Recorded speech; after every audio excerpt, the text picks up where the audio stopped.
This is our new Lorcana deck that we're playing for the Rise of the Floodborn meta that just came out. It is a Ruby Saphire deck, and we're going to go through it, tell you what's what, why we're doing it, you know. So our first big change up is this legendary Scar. During your turn, whenever this character banishes another character in a challenge, you may ready this character. He can't twist for the rest of the turn. So late game, if you're at a 7-drop, he's also really useful to seeing Be Prepared, which we run the 4 full copies of Be Prepared. It's a board wipe. And then he can also challenge and get rid of a whole bunch of stuff. For our 1-drops, we have Tibbs. We got 3 of them Tibbs. The 1-2-2, always an awesome combo to play. You'll see that we play a lot of those. So we got the Tibbs, we got the Flounders, mostly Flounders, the goat for the 1-2-2 drop. We have Minnie Mouse for another 1-drop. And then Gaston is an early game threat. So Gaston, these guys, you put them out and then they have big strength right away. Like, they're just gonna, you put them out so they can dry, and then you're reckless whatever they got. You reckless their Auroras, you reckless their Flynn Riders, and you don't care because Gaston's there just to wreck shop. The rest of the reds, we got LeFou.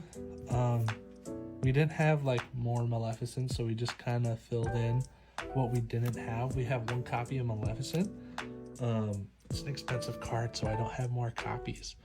It's still a $30 card. So 1 copy of the Maleficent. We have the Lady Charmaine. This was our big pulls that we got out of our packs. This card here, when you play the card, each opponent chooses and banishes one of their characters. So if you have somebody that's already damaged, or if you have a small 1-drop or something, you can banish that yourself, and then your opponent, it's like a Dragonfire. It's they have to do something to get rid of them. And then our last red card, we have 3 Mauis, just a good reckless card, and Rush. So you can take something big on, and it doesn't even have to dry. They play what's a big green card? I don't know, a Bell, one of those, and then Maui can just get it. It doesn't even matter. And then on to the blue side. The blue side, we have the Popsicle, and we need to put a 4th in here because Popsicle is really just a whole archetype in itself right now. Popsicle, when you play this card, you may draw a card, and it's a 1-drop. So you play and then draw a card. Super, super good. And then this has really good draw power with Hiram. Where's our boy? He's a little bit back here. So you want to use the Popsicle and then with this guy. So when you play this card, if you already have Popsicle down, you banish Popsicle and then you draw 2 cards with it. What a wombo combo. And then you use your Nick Wild. I only have 1 of them. I need to buy another starter deck so I can get another Nick Wild. When you play this character, you may return an item card named Popsicle from your discard to your hand. So say Hiram over here already discarded your Popsicle, then you get them right back with Nick Wild. It's the wombo combo, so you want to run lots of those. We play the Winnie the Pooh. It's kind of like a worse Detective Mickey, but also a good Detective Mickey, because you can just ink every time it quests, and it's usually down there for at least a quest turn. We got the Caterpillar, some early game pressure. Nobody likes to see a 3 lore on the board. Gaston is here. When you play this character, look at the top 3 cards of your deck. You may put 1 in your hand and put the rest on the bottom. So it's kind of free draw, and it's another big threat. It's one of those 3 lores. And then you'll see that we're playing a couple of those 3 lore things.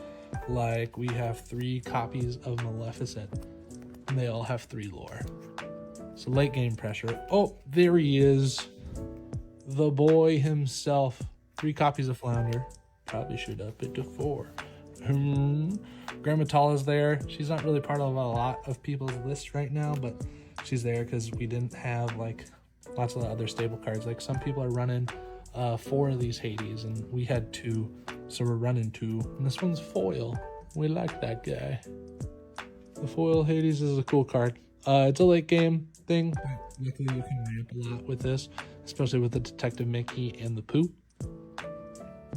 Hades Infernal Schemer. When you play this character, you may put a chosen opposing character, and the player's ink will face down. So it's kind of like a free let it go when you play it, well, for 7 ink. And then he's got the major willpower. Aurora is early game mad pressure, having the 2 lore. We don't play any of the shift auroras or any other auroras. This is the one that you want to play in blue right now because it got the 2 lore. It's a menace. Another one of these 3 lore archetypes that I've been talking about, Prince Charming, and it's only for 4. Usually keep him in my opening hand. Like, I'll try to mulligan to get a Prince Charming. Like, he's good ink, and I don't know. This is another flounder, basically. It's a 1/2/2. Jasmine, just another type of Aurora, how she has 2 lore. Jasmine also gets 2 lore. Cruella de Vil, I didn't use her very much. During your turn, this character gains evasive. So it's kind of there for the evasive late game, and then having the 3 strength is always good. Because lots of cards like Detective Mickey or Minnie, they'll have 3 willpower. And you can't take them out with the flounders. You can't take them out with the 2/2s. You got to do something bigger. You got to have some of these 3s just in case. And especially if your Gastons go down earlier, you want to be able to take them down with 3 Detective Mickeys. That's our ramp. We got 3 Judy Hops. Judy Hops also works with Popsicle. When you play this character, you may banish a chosen item. Its player draws a card. So if you have your Popsicles out, which are really easy to get out, you guys should be getting Popsicles out like every turn. Judy Hops can banish it and then let you draw a card, and then you play your Nick later, and then your Nick can get it back. And then these are our item text. This is the only one that's probably going to stay in here. Support's always good for when you need it. If you need to hit the bigger willpowers, this can do it. And then we run just a couple things just for fun. Fishbone Quill, because why not? Inking's always good, but with this deck you're kind of out of hand. Like, you run your hand down pretty fast. So that's not a problem.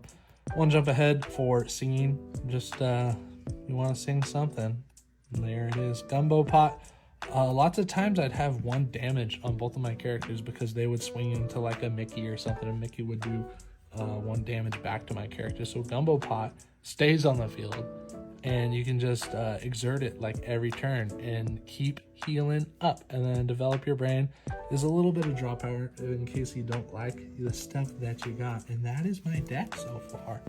That is the Ruby Sapphire deck that we are playing with this season of Lorcana until Into the Inkland comes out.